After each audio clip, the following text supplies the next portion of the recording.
Hi, I'm Brian Litz. In this video, we're going to talk about measuring muzzle velocity, how to measure it, why we measure it, the different tools and chronographs that we have for measuring muzzle velocity and why it's important to hitting targets at long range. Muzzle velocity is very simple. It's about where in vertical your bullet is going to hit on the target. Okay, faster shots hit high, slower shots hit low. Your whole group will be centered where your average velocity is out of the muzzle. Okay, and the goal is to understand what your average muzzle velocity is so that you can use it as an input to the ballistic solver and have it tell you what your actual drop is. So in order to understand some of these sensitivities, right, because it's easy to say low shots or slow shots go low, fast shots go high. But it's really curious, like, well, how much, at what distance? Is it like I can't hit a 300-yard target unless I know my muzzle velocity within 1 foot per second? Well, it's not that sensitive, right? So I've prepared a couple analysis to show you like what the muzzle velocity error would have to be to put you a certain amount off target throughout range. Okay, so this plot is showing you if you look at a 6-inch error in drop and a 3-inch error in drop, how many feet per second of error in muzzle velocity does it take to give you those errors in drop? Because that's a pretty realistic thing on target. If you want to be within 3 inches of your aim point or be within 6 inches of your aim point, these are the muzzle velocity errors that you have to be within. By the time you get to 1,000 yards, 23 feet per second corresponds to 6 inches of drop. So that's how accurate you would have to know your muzzle velocity to be within 6 inches of your aim point. To be within 3 inches of your aim point, it's just half that much, right? 11 feet per second in this case. And these ballistics are for 6.5 Creedmoor, 140 grain hybrid at 2,800 feet per second in that neighborhood. So if you're, it's a really common load, common performance. And so if you want to know how tight you need your muzzle velocity in order to predict your trajectory at that distance, these are the numbers showing it to you. All right, another way to look at it is how many feet per second to equal 1 click of error in your solution. Because when you think about it, it really doesn't do you any good to be more accurate than getting within 1 click. The solution is going to round to the nearest click for your scope. So this graphic shows you the foot per second errors that correspond to 1 click of error in your scope, right? And I've got a column for MOA clicks and a column for 10th mil clicks. And out to 1,000 here, you can see at 1,000, by the time you get to 1,000, you better be within 10 or 14 feet per second to put you within 1 click of your scope. Okay, so that kind of gives us some idea about, what the sensitivity is of knowing your muzzle velocity and the trajectory prediction errors that you'll see with certain amounts of error. So the big takeaway here is that if you're up close, if you're within 400 or 500 yards of the target, any indication of your muzzle velocity will do. You could probably go with the number on the ammo box or from the load manual, or God forbid, the internet. If somebody told you that load makes about 2,700 feet per second, in reality, you may be with plus or minus 100 feet per second of that based on your gun and your components. But if you look at this 100 feet per second, you're going to be within 6 inches of your aim point out to 500 yards. So, it's one of those things where the further distance you want to shoot, the more accuracy you need to know that number with. There's a lot of things like that. Ballistic coefficient's that way. Range actually measurement is that way. It has to be more accurate the further out you go. And this is just putting a number on that for muzzle velocity. Okay, so the statistics part of it, okay, we know that in general we want to know what our average muzzle velocity is, and we want to know that accurately. That's what we just got done talking about with the error budget. And so it's helpful to understand some statistical concepts, okay? There's only 3 statistical concepts that we need to talk about. We've got average, standard deviation, and extreme spread, okay? None of these are difficult. Average is what it's meant always. It's the average velocity of all your shots. Now, the tricky thing about the average is it's going to be affected by temperature, the state of your barrel fouling. Lots of things will affect your average muzzle velocity in any given shooting session. So that's going to be our challenge there, is understanding how different variables affect our average. Okay, now the other measures, standard deviation and extreme spread, those are both measures of how spread out our shots are. Okay, now these things, you can think of muzzle velocity as being what's called normally distributed, meaning that it will follow a bell curve frequency distribution. Now, frequency distribution is built up of, imagine that you have bins of velocity. So like 3000 to 3005 is a bin. 3005 to 3010 is a bin. Now, the way this bell curve gets built is however many shots are in that bin, you put them there and that bar graph gets longer. So the bins of velocity that are near your average have the tallest bars, and the bins that are far from the average have the shortest bars. And whenever you have enough data and you smooth it over a range around your average, the shape of the heights of all those bars makes this shape we call the bell curve. We call it normally distributed. Okay, and the way that this works, it's a beautiful thing, this bell curve, because it's basically a model of your data, and you can, understand how your data is distributed by understanding the metrics of the bell curve.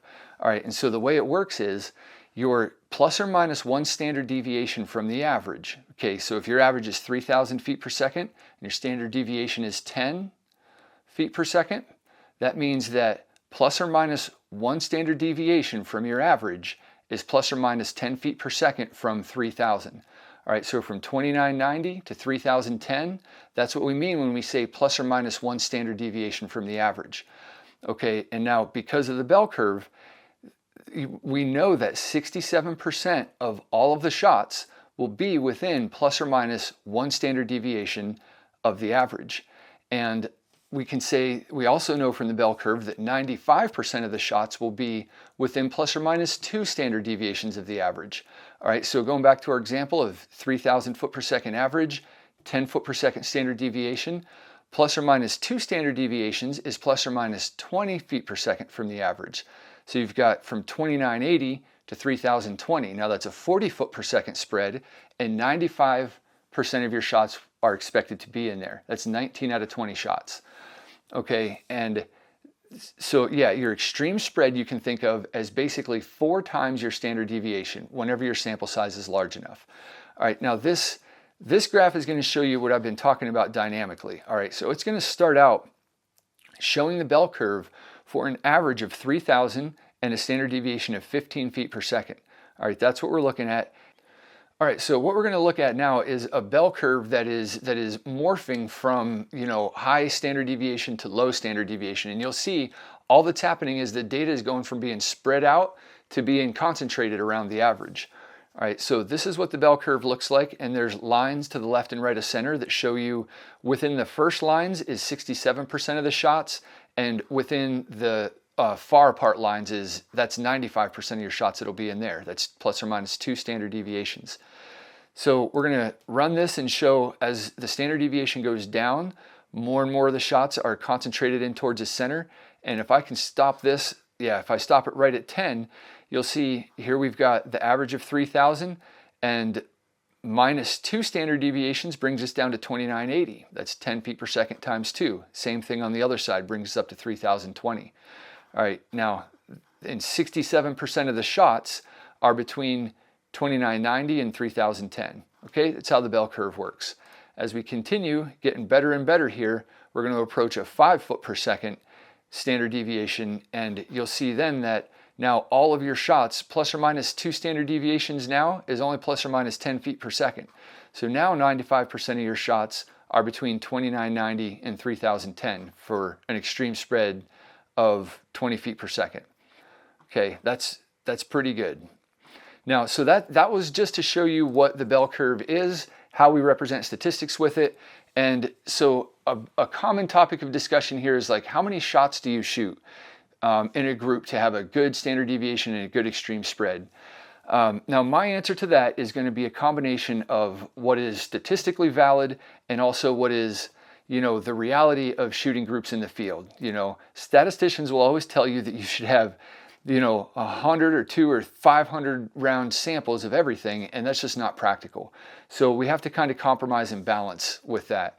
And so the way I think of it is if I'm shooting groups of 5 shots or less on muzzle velocity, I'm going to be looking at extreme spread more than standard deviation. Because standard deviation, if you only have 5 samples to put in bins, you're not really able to characterize that bell curve very well with just 5. All right, but starting with 10 And here's where, to be statistically rigorous, more is better, and 10 is very small sample. But with a 10-shot sample, you can begin to arrive at a standard deviation that is truly representative of your data. Okay, so enough about statistics. We know that we want to have a small spread, so we want a low extreme spread, a low standard deviation, and we want to know how that average is moving around for our gun. We're going to keep coming back to that because that's more important than I think it gets credit for. Okay, so all this talk about muzzle velocity, how it's important, why it's important, you know, how a ballistic solver uses it, all this stuff. All right, now it's time to get into the actual tools. In order to know what your muzzle velocity is, you have to measure it. And the tools that we have for measuring muzzle velocity, they're called chronographs.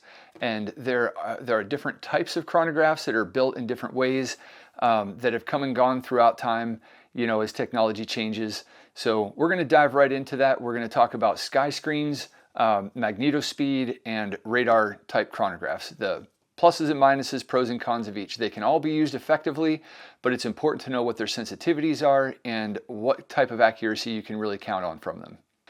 So just going in sequential order here, like historical sequence as far as what was available first, like the first type of chronographs that were commercially available and still are sky screen chronographs.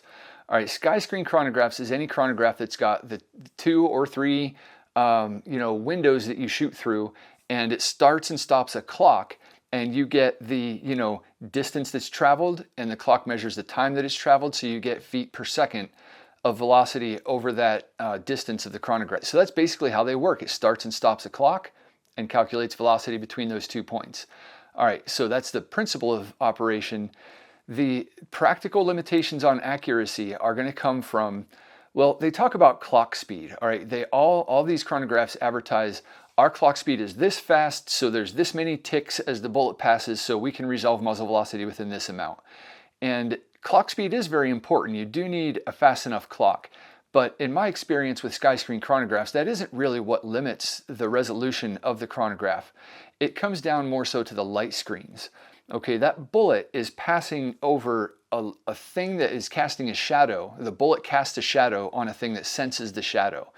And if you think about shooting like blunt wad cutter bullets over those type of chronographs, it gets the shadow all at once, and you would get a very abrupt signal on that electric thing that's measuring the shadow. And so you could expect very good timing on that. But the reality is most bullets, especially the ones that we care about shooting for long range, they're high BC bullets. They've got pointy noses. Okay, so imagine a relatively small caliber bullet, a 6mm or 22 caliber bullet with a long pointy nose. And as that bullet is sneaking its way through the sky screens, it casts a shadow that goes from being very faint and then wedges into a bigger shadow.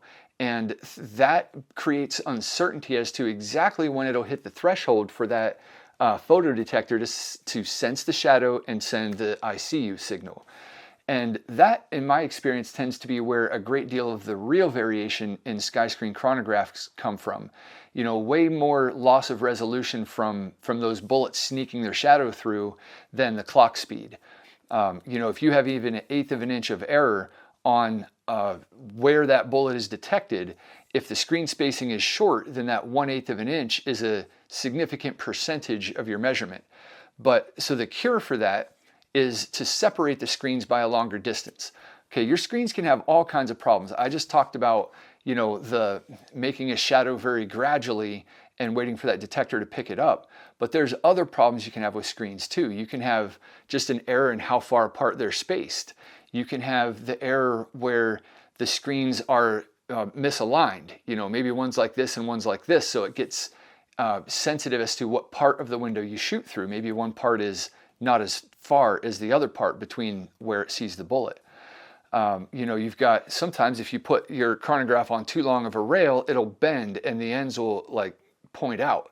And again, that creates a scenario where if you shoot near the bottom of the window, that's a shorter distance than shooting through the top of the window where the optical sensors are pointed out. So there's all kinds of mechanical configurational setup things that you have to be mindful of with sky screen chronographs. The light conditions are another thing. We talk about sneaking that shadow across there. Well, how much shadow you're making depends a lot on how much light there is. So these sky screens always have these diffusers, And ideally you want uniform light over all the diffusers so that there's uniform shadows and you get consistent readings. The best thing you can do with the sky screen chronograph is build it into a light box with artificial light. And that way, whether you're inside, outside, sunny, cloudy, passing shadows, whatever it is, it'll always have the same light. And those configurations are very reliably accurate.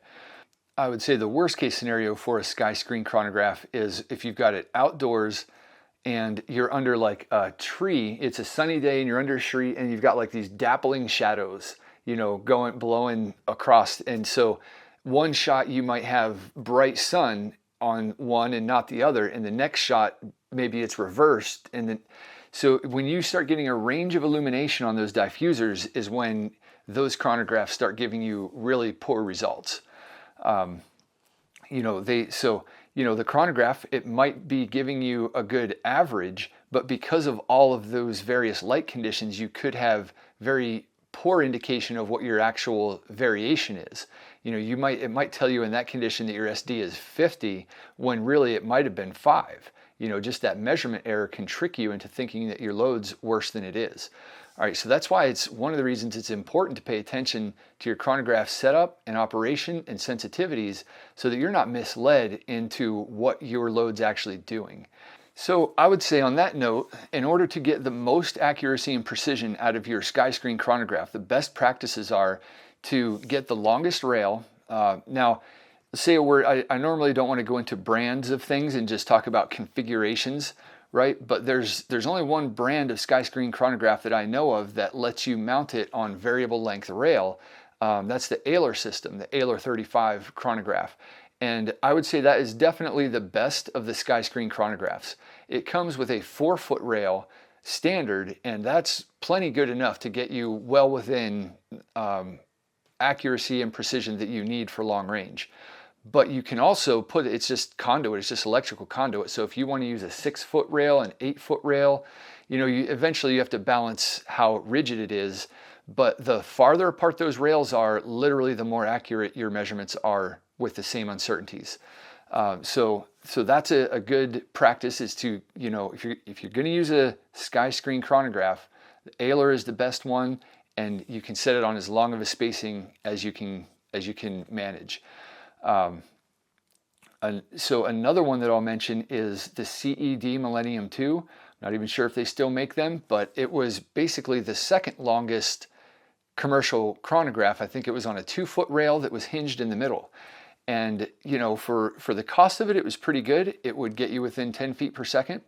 I have a summary of tests that we did relative with all the chronographs that I'll show at the end. But the rule of thumb with sky screen chronographs was that anything with a rail 2 feet or longer is going to get you within 10 feet per second. Okay, almost all the time you'll get within 10 feet per second if the rail is 2 feet or longer. The CED Millennium 2 and the Ahler are two that come with longer rails. Okay, then you've got some shorter ones. You've got like the Pact and the Shooting Crony, the Pro Crony, all those, like, you know, they used to be like $60 and maybe they're $100 now, but they're relatively cheap, like the cheapest chronographs that you can buy. They typically are not giving you accurate readings within 10 feet per second. You know, sometimes they're 20 or 30 feet per second off on the average. And the reason is because any error on such a small screen spacing is a large percentage of your measurement. So when I get nervous anytime I see really short chronographs that are measuring with like a start-stop timer. They're just so sensitive to error. Now, that doesn't mean that they can't give you usable precision information, right? So if you set up your Shooting Crony in good light conditions and it's actually a good one that's working well, you know, even though the average, it might be telling you an average that's 50 feet per second off, your shot-to-shot variation, it might still be giving you accurate numbers for that. So if you're trying different loads looking for a low SD, even though your average is off, it still might be usable for that. But I mean, unless you have another chronograph to compare it with, you really don't know. I made a habit a long time ago out of anytime it's important using 2 chronographs to measure the same string of shots, because that gives an indication of how repeatable your measurement is. You know, if you're getting that they're both coming up within 2 or 3 feet per second of each other, that's really good. That's indicating confidence that between the two of them, there's nothing that's too far off. But if you have two chronographs and, one of them's 10, 20, 30 feet per second, they're different all the time, you just know that you're getting junk data then. But you'd have no way of knowing that with only one. So if you're suspicious of your chronograph, and if you don't want to buy two, make a habit of going to the range with your friend and tell him to bring his, and then you can both argue over whose chronograph is right. But at least you'll have an indication of confidence in your measurements. So those are all the tips on setting up sky screen chronographs. To boil it down again, you want the longest screen separation and you want good light conditions for the diffusers on those. You take care of those things and you'll be in good shape. Another thing that you have to consider when you're using a sky screen chronograph is, even if it's making perfect measurements of velocity, let's say they're 100% accurate, 3,000 feet per second is exactly the velocity, but that's the velocity at the chronograph. Now, you can't forget about the velocity that's lost from the muzzle to that chronograph measurement. The chronograph's giving you what we call instrumental velocity, not muzzle velocity. And you might be surprised how much velocity that you lose between those 2 points, right? Especially with something like a varmint rifle, like a 220 Swift shooting a 45 grain bullet at 4,000 feet per second. Dude, if your chronograph is even like 10 feet in front of the muzzle, you're losing a lot of feet per second, maybe 40 or 50 feet per second in a short distance with bullets like that. Things that are for longer range shooting, like high BC bullets that don't have as high of a muzzle velocity, they're not going to come out of the gates losing that much velocity. In 10 feet, they might only lose 5 feet per second. But there's this graph that you can use to kind of reference that, and it'll show you, like if you look at what your BC of the bullet is roughly, and roughly what your velocity is in feet per second, you can find out from this graph how many feet per second per foot that bullet is losing velocity. And so if the number is 0.6 feet per second per foot and your chronograph is 20 feet in front of the muzzle, that's 0.6 times 20, what's that, 12 feet per second. Okay, so that's how you would figure out, and then you would correct that. So now if your chronograph said, 3,000 feet per second, you would put in your ballistic solver 3,012 feet per second, because that would be your actual muzzle velocity. So it's just a little correction that you have to keep in mind when you're using a sky screen chronograph. You don't want it so close to the muzzle that you're getting blast out over there. I think they all recommend you're at least 10 feet from the muzzle or further. And when you get them that far, now you've got to account for that velocity that you're losing from your muzzle to the instrument. So that's about it for sky screen chronographs. The pros and cons, I would summarize the pros of the sky screen chronographs. They're inexpensive and available tech for decades. They've been around and they've been out. Everybody kind of knows how to use them. The sensitivities have become kind of well known. I mean, everybody sort of knows about the light on the diffusers. So it's the well understood option, I'll say. It's the thing with the most time in the market. And they can be very accurate. And they're not the most expensive things. They're available. And if you use them right, they can give you extremely accurate numbers. Now the cons on the downside, you do have that setup to deal with. The more modern chronographs that we'll get into, they don't have these, all this setup with the screen spacing and alignment errors to worry about. The setup, it can disrupt the range, if you're at a public range and you've got to go out in front to set up this ordeal with the wires and the screens, makes everybody go cold on the range and you're that guy for a while you're doing that. So you don't want that. And, the accuracy of commercial units, if you don't take the time to work on the sensitivities and stuff, that you really don't know what you're getting for accuracy. Like you can get poor results and not know it from a sky screen chronograph if you don't have other things to compare it to and if you don't make a big project out of measuring velocity. So, it's not really very reliable unless you really know what you're doing and take your time with it. So that tends to be the nature of things that are older and less expensive. They make you work harder for the good data. Okay, so moving on from sky screens now, we can go in and talk about Magnetospeed. The Magnetospeed came out quite a few years ago now. It was a novel technology because instead of using light screens for the timer to start and stop the timer, it uses magnetic pickup coils in a bayonet style thing that attaches to the front of the muzzle. So it's measuring right within inches of the muzzle. And now those sensors are only inches apart, you know, and so they have to be very precise on when they start and stop the clock. They're not working with shadows like the, you know, the light screen technology, but, you know, there is sort of a ramp up in signal as the bullet approaches the sensor. Okay, there's another threshold electronic signal to deal with, and being very close to each other, being only inches apart instead of feet apart, will challenge the accuracy of the magnetospeed. You know, longer would be better, but we know from practical use, there's only so long of a thing you can put out on the end of your barrel. So that's kind of a compromise with that. You know, it's the accuracy of the magnetospeed. They can be very accurate. We have done tests in comparison to like our radar, where the magnetospeed was, you know, very, very close to the truth measurement. The thing that's sensitive on the magnetospeed about setup is the gap spacing from where the bayonet is to where the bullet's passing over.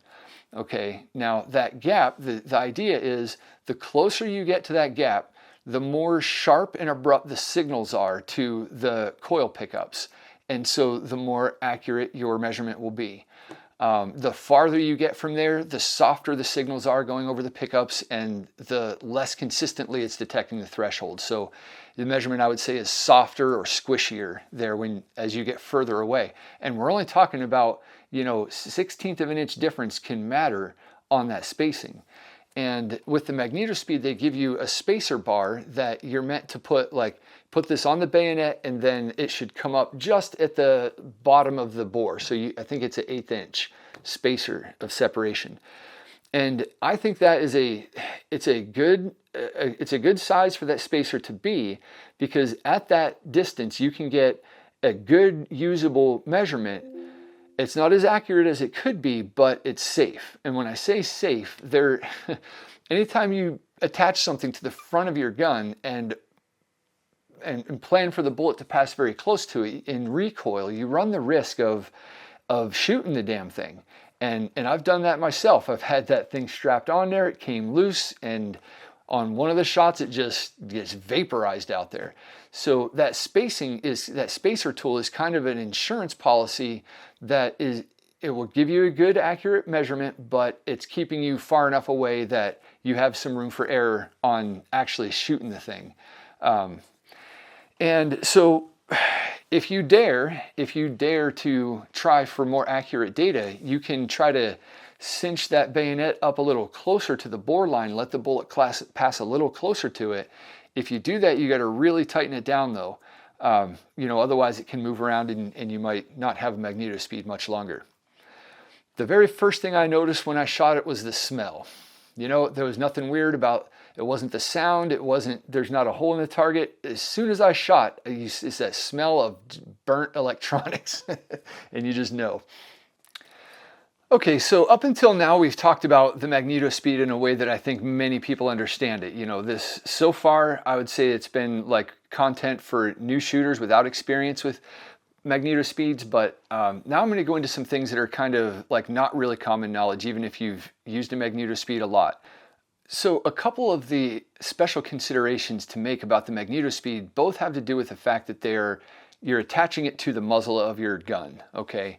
You know, the Screen Chronograph is out there. It's not affecting anything in any way. You can see right through it, shoot right through it. It's not touching your gun. But the magnetospeed, it straps to your barrel, man. So you've got to think about what that's doing to the gun, to the bullet, to the measurement, okay? And so a couple things that it does.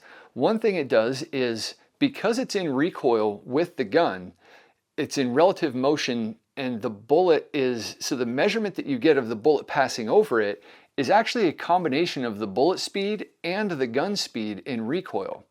All right, and you might think, hey man, like realistically, how fast is the gun moving? Well, it's certainly not moving fast in relation to the bullet, but it's moving at some speed, and you can see that in high-speed video, the rate of the muzzle moving back in relation to the bullet coming out. Now that problem is not as bad for heavy guns shooting relatively light bullets. Okay, that's when the problem's minimized. So in the case of like, 15-pound 6.5 Creedmoor shooting 140 grain bullets at 2,800 feet per second, that combination is going to move the gun will be moving back at 4 feet per second as the bullet is coming out at 2,800. So the magnetospeed would read 2,804 when your actual bullet velocity in relation to the earth, which is what you care about, is only 2,800. All right, so you pick up the velocity of the gun in the measurement. Okay, 4 feet per second is not that bad. Another example: take a 9-pound hunting rifle, 30-06, 300 Win Mag, something that can push a 180 grain bullet at 2,800 feet per second, in a 9-pound rifle. Okay, that rifle is going to be moving at 8 feet per second as the bullet is being measured. All right, so let's talk about another consequence of attaching a measurement device to your muzzle. Okay, the muzzle, the bullet's passing through it, it's in recoil. Anything that's touching the barrel is we've come to understand that affects your point of aim, understandably so. Now, a common theory is that the magnetospeed is deflecting the bullet on your 100-yard target due to the effect of the weight or the mass attached there on the harmonics of the barrel. Everybody thinks everything's harmonics these days. And they'll say, how can it not? How can that mass not affect the harmonics?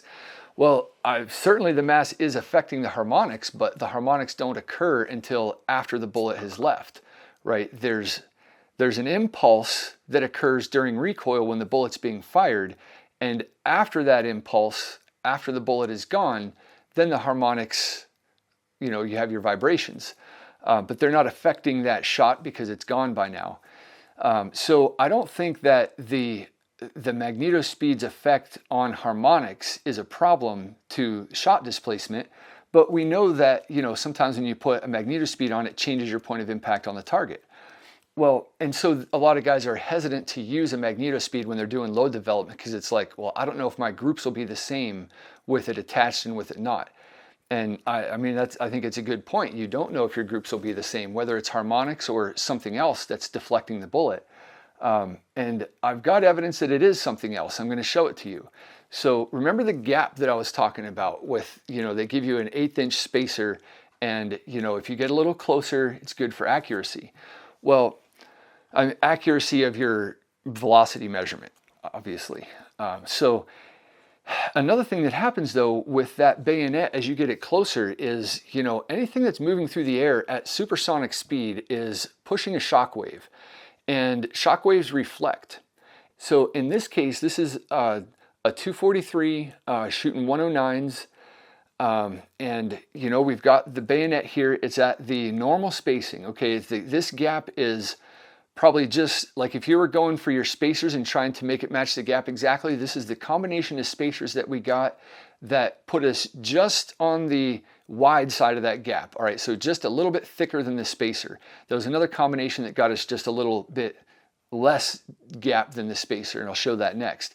But you can see in this Schlieren image, the bullet passing over the bayonet of the magnetospeed is reflecting off the bayonet and back up into the bullet. Okay, wonder if that makes a difference. Okay, now we can clearly see that it's happening. There's something touching the bullet, and I'll show you the effect of it here in a minute. But first, I'm going to show you the other case where the gap is smaller. All right, in this case, we're looking at a gap that's just a little thinner than the 1/8 spacer. And in this case, you can see the gap is so small that the shock wave is reflecting and bouncing twice. It's bouncing twice off the bayonet and contacting the bullet. All right, so when we first saw this, we're like, okay, what effect could this have? Clearly, those shock waves touching the bullet matter, right? Right at the muzzle, anything that's touching a bullet right at the muzzle, you'd think has to have an effect. So the test that we did, I know this is about muzzle velocity and we're kind of going down a rabbit hole, but it's interesting, right? An interesting thing about the magnetospeed is the shock waves reflect off of it back up into the bullet.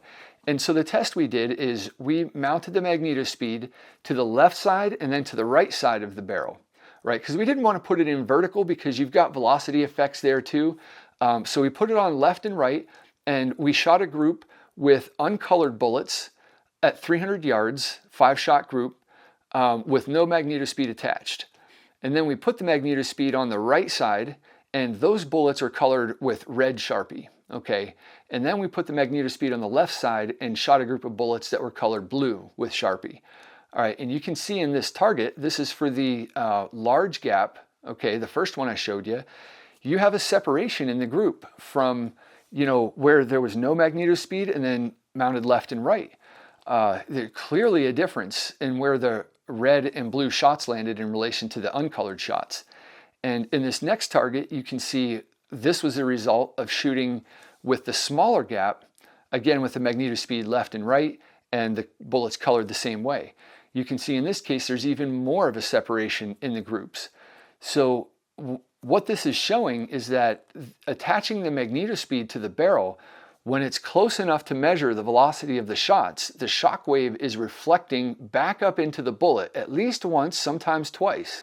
And that is having a measurable effect on where the bullets impact the target at 300 yards. Okay, we can see those groups are in separate places. All right, now what's this mean for the average hand loader who is using the magnetospeed to work up his loads and zero his gun? I think it means you can't really trust your zero when the magnetospeed is on. Okay, that's what I think it means. Okay, so those were a couple weird things that you may not normally think about with magnetospeed. It's a good chronograph for its price and its convenience. Okay, I'll go into the pros and cons of magnetospeed.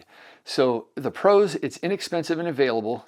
For only a couple $100, you can get magnetospeed that'll do the job within a pretty narrow window, within 10 feet per second on your average measurement. Easier to set up than sky screens. You don't have to go down range to set it up. You can do it right there on the bench.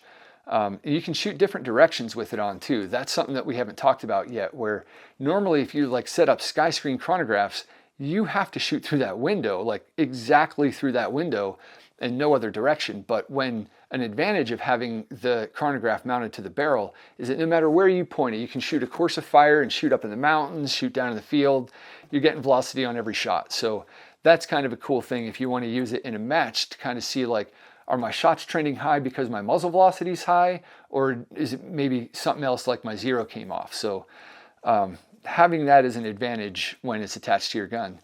The downsides, the cons of the magnetospeed, you've got the interference with the bullet in the barrel. You would always are going to question your zero and maybe your group size and precision when you have the magnetospeed attached. You have the risk of destroying it, if you don't tighten that strap enough, or you shoot too much with it on in one session and it comes loose and angles up. I know lots of people that have destroyed magnetospeeds and had to replace them, so that's not as big of a risk with other types of chronographs. And accuracy, I would say, is one of the cons as well. I would say accuracy in the sense that you can get within 10 feet per second of the average, as long as you're within a small enough gap. I'd say it's good enough for accuracy that way. But when you're looking at standard deviation, typically the magnetospeed isn't doing as good as a long spacing sky screen chronograph or a radar chronograph on things like SD. All right, so that wraps up magnetospeed. We're going to move on now to the radar chronographs. Now, the radar chronographs are a whole new breed of technology. Once radars got miniaturized and commercialized down to a size and a price and an energy consumption that we could use them, it has really changed the paradigm in terms of muzzle velocity measurement. It started with the lab radar. Years ago we had the big lab radars that, the accuracy of those things was a real treat. It was easier to set up than a sky screen chronograph. Didn't attach to your barrel, so you don't have that problem. And when it's properly set up, the accuracy of the radar chronographs, like I'm saying, it's just not a problem. Accuracy used to be something that you had to try for with the magnetospeed and the sky screens. You could get inaccurate data more easily than you could get accurate data. But with the radar stuff, as long as it's lined up with the target, and some of them are more or less sensitive than others, the lab radar being the first one of its kind, as normal. That technology, it was bigger, took a lot of power, and had some sensitivities to alignment. You know, there were different tricks for aligning lab radars to get the, you know, good measurements. I would still use 2 of them because in a course of shooting, you know, sometimes the muzzle blast would move one of them out of alignment a little bit, and you wouldn't know it until you see those numbers start to disagree. And then you know that, you know, you've got an alignment issue and you can fix them. Fast forward, we had lab radars a while, and then we started having a whole bunch of different radar chronographs. We've got, you know, FX has one, there's Andy Scan, there's Bullet Seeker. The Garmin though, the Garmin Zero radar chronograph, I would say is the one that takes the cake for implementation of the product in the commercial space. And I would say there's a couple big things that they did that are improvements on the lab radar, which I had a lot of experience with prior. One thing that they did is to eliminate the sensitivity to alignment. Okay, and when I say like the lab radar, you had to be as aligned as you could within a couple degrees, a very narrow margin. But the Garmin, because I think it's because it measures over a shorter range. You know, lab radar measured up to the first 100 yards, like on a 30 caliber bullet, or 50 or 60 yards on a 22. And so the alignment with that trajectory had to be very, very precise. But with the Garmin, it's only looking at the first 5 yards maybe of bullet travel. And so it doesn't have to be as well aligned. Your field of view is easily looking at the trajectory for at least 5 yards. And so you get extremely accurate, and they have a very clever way of dealing with the parallax. So anywhere within a generous box right beside your shooting position, and you're getting accurate numbers. So yeah, the Garmin chronograph, extremely accurate, insensitive to alignment. And I would say the other big thing that I like about it in comparison to the lab radar is the battery life. You know, the lab radar just love to chew through those AA batteries or the external battery packs. It always seemed like a thing you had to think about was the battery. Well, with the Garmin, you know, many range sessions between battery charges, so it's not even a big concern. So when you have something that is, oh, and it's smaller too, it's the size of your fist instead of the size of a big book. So when you got something that's small, it's got a long-lasting battery, it's accurate, it's insensitive, you know what, you use it more. And I think that has been the real surprise with the Garmin's in how they're changing the paradigm. Is it's not just a good instrument for measuring muzzle velocity, but it sort of crossed a threshold of ease of use that has invited it into a lot more shooting than other chronographs have ever been a part of. When it's that easy and that convenient and that foolproof to get that good of data, there's just no reason not to get data all the time now. And so shooters, I think, who have the Garmin's are, you know, they're seeing more about their muzzle velocity than they ever did before. They're seeing effects of different temperature on muzzle velocity. They're seeing effects of, you know, cleaning on muzzle velocity. They're seeing effects of different lots of powder. Like it basically, if you keep good notes and you take frequent muzzle velocity measurements, you start to develop an understanding of all of the things that are affecting your muzzle velocity and how they're affecting it, to where you can begin to anticipate now on any given range trip what your average muzzle velocity is going to be.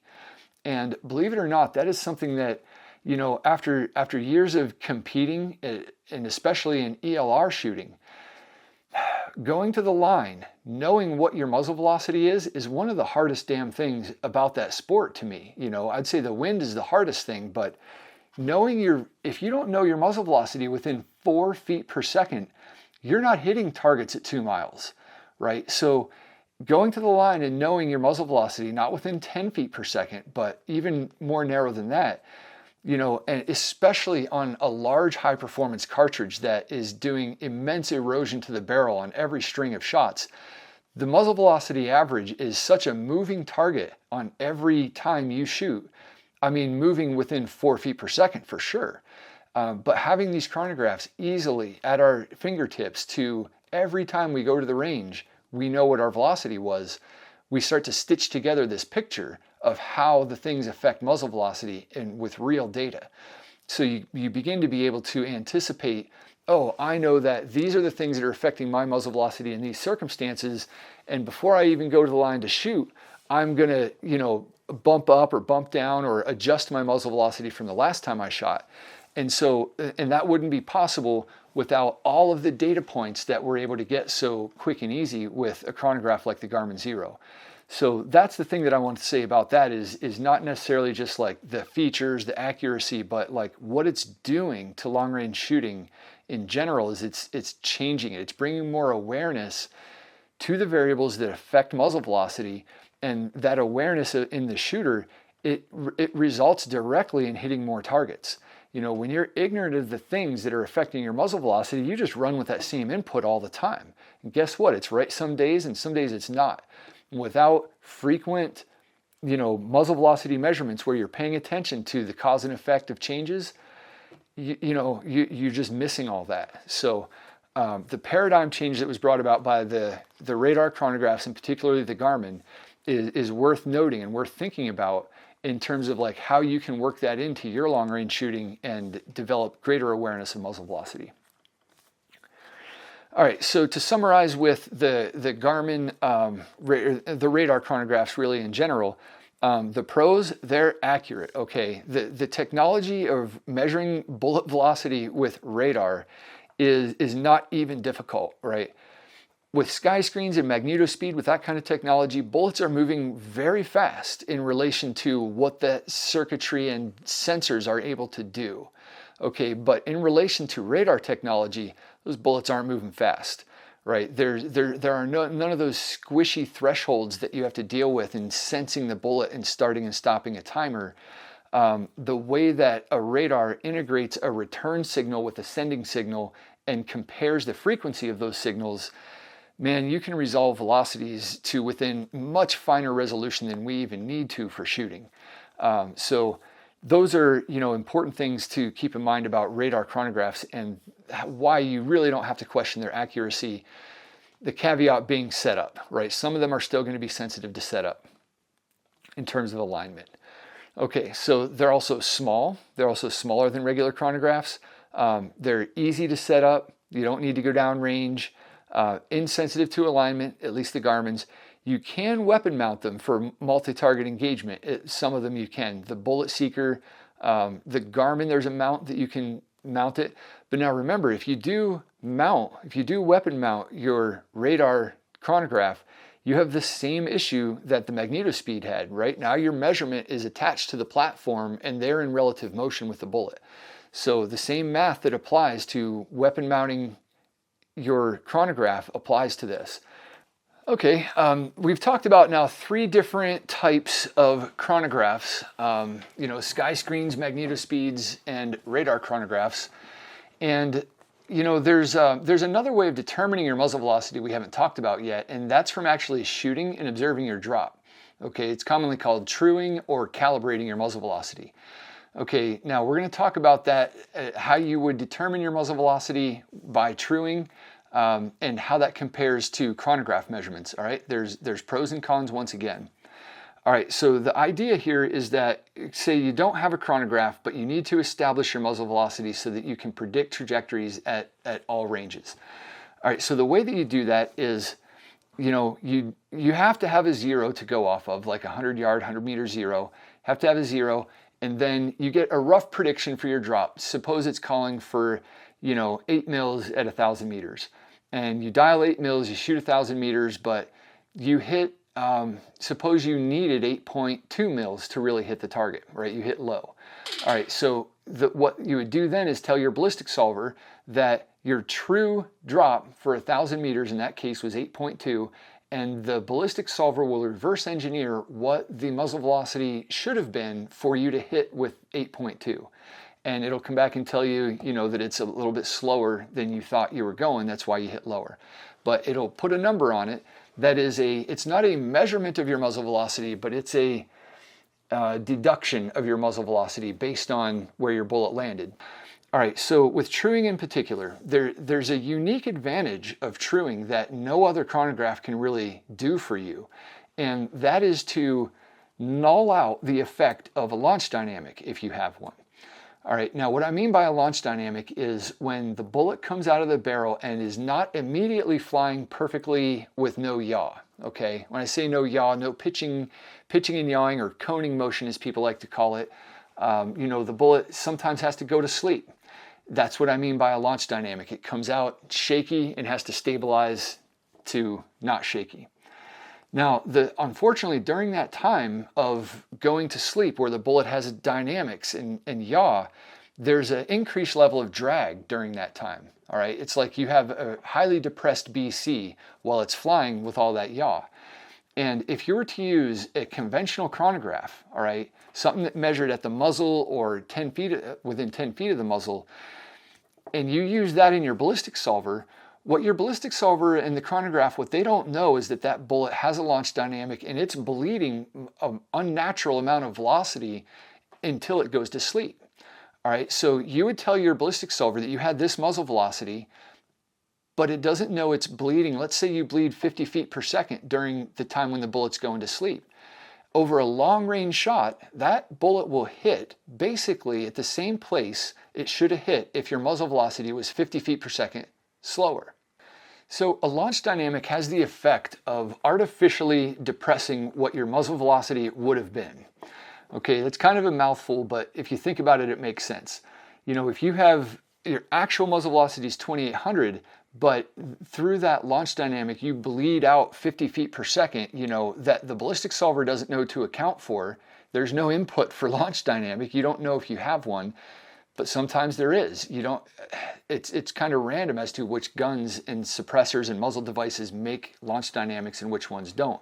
I'd say it's in modern well-built guns, substantial launch dynamics are less common than having clean fired bullets, but they still happen, and it's not just on guns that shoot big groups. You can't say that you're sure you don't have a launch dynamic because you're shooting 0.2 inch groups at 100 yards. You could just have a very consistent launch dynamic that puts them all in the same place, but you're still having that consequence of drag and a reduced BC during the time where the bullet is dynamic. And so whenever you true your solver to get the muzzle velocity in a case where you have a launch dynamic, you're not getting the actual muzzle velocity, but what you're getting is a muzzle velocity that has been corrected for the launch dynamic.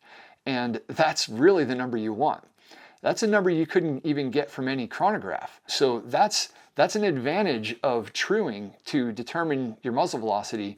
Truing has it also absorbs any other error too. If there's any error in your drag model, any error in your sight height, just any error in the system, in the value of your scope clicks, anywhere, all of that error kind of gets wrapped up into a number for muzzle velocity that makes it all correct out to the range that you shot that truing exercise at. So it's more than just a muzzle velocity measurement or deduction. It's kind of a way to clean up your system if there's any error in it. So it's kind of a different idea than measuring it directly. But it's a tool that's available. The software is built to do muzzle velocity truing. And so I couldn't not mention it in a video about, managing, measuring muzzle velocity and understanding that. So that's been it. I would say a summary of this video would be, as a long range shooter, you want to know your average and how it's affected by variables, and you want to do everything possible to minimize the standard deviation and extreme spread. All right, then we looked at 3 different types of technologies for chronographs that measure velocity, ways that, what some of those chronographs are good at, what they're not good at, pros and cons of certain ways of using them. What happens when you attach the chronograph to the platform that's moving. You have to consider that. Interference between the bullet and the shock wave, and for example, the magnetospeed, we covered that. And the radar chronographs, and the big takeaway there is the sheer accuracy to the point it's not even a consideration anymore, and the way it's changing the paradigm by making muzzle velocity measurements so common, and just the plethora of data that we have access to now that it's easy to gather, to me is the big impact of the radar technology on chronographs. And finally, we talked about truing muzzle velocity, where you shoot at long distance to deduce your muzzle velocity. And, that's not a measurement, but it's a way to come to understand your muzzle velocity, and it has the unique advantage of, kind of baking in the effect of a launch dynamic and taking care of that. And when it establishes your muzzle velocity at long range, it kind of like extrapolates back to what your muzzle velocity would have been had you not had a launch dynamic. And that's a benefit that no other chronograph gives you. You have to shoot at long range to know what's going on with launch dynamic. So that's the summary of the different ways measuring muzzle velocity. I hope this is beneficial to you and you picked something up that you didn't already know that'll help you hit targets at long range. For more in-depth information about long-range shooting and ballistics, check out these books from the Applied Ballistics store.